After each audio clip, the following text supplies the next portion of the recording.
नमस्कार मंडळी, मी किरण काळे तुमच्यासाठी भारतीय संविधानातील दोन महत्त्वाच्या कायदा पद्धती याबाबत माहिती घेऊन आलेलो आहे. त्यातली पहिली म्हणजे दिवाणी कायदा, त्यालाच इंग्लिशमध्ये सिव्हिल लॉ असे म्हणतात. हा कायदा असा आहे की जर आपल्याबद्दल कोण म्हणजे आपल्या मूलभूत हक्काबद्दल कोण दबाव आणण्याचा प्रयत्न करत असेल किंवा त्याच्यावरती दबाव टाकण्याचा प्रयत्न करत असेल, जसं की लग्न, घटस्फोट, आपला जमीन मालकी हक्क,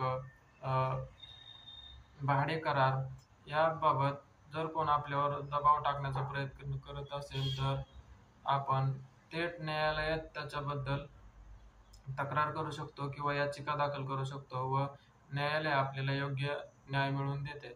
तसंच दुसरा प्रकार म्हणजे फौजदारी कायदा. याला क्रिमिनल लॉ असे म्हणतात. यामध्ये चोरी, भांडणे, दोघांमधील वाद, खून, घरफोड अशा गोष्टींचा समावेश होतो, अशा खटल्यांचा समावेश होतो.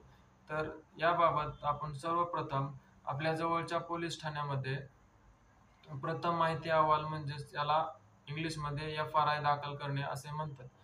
तर FRI दाखल केल्यानंतर पोलीस त्यांच्या चौकशीतून जे काही अहवाल भेटेल तो न्यायालयाकडे पुढील कारवाईसाठी पाठवला जातो.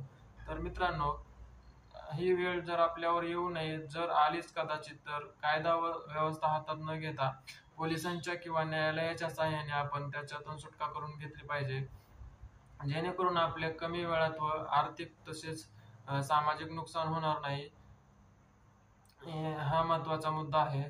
तर मित्रांनो, हा व्हिडिओ आवडला असेल तर लाईक करा, कमेंट करा आणि चॅनलला सबस्क्राईब करा.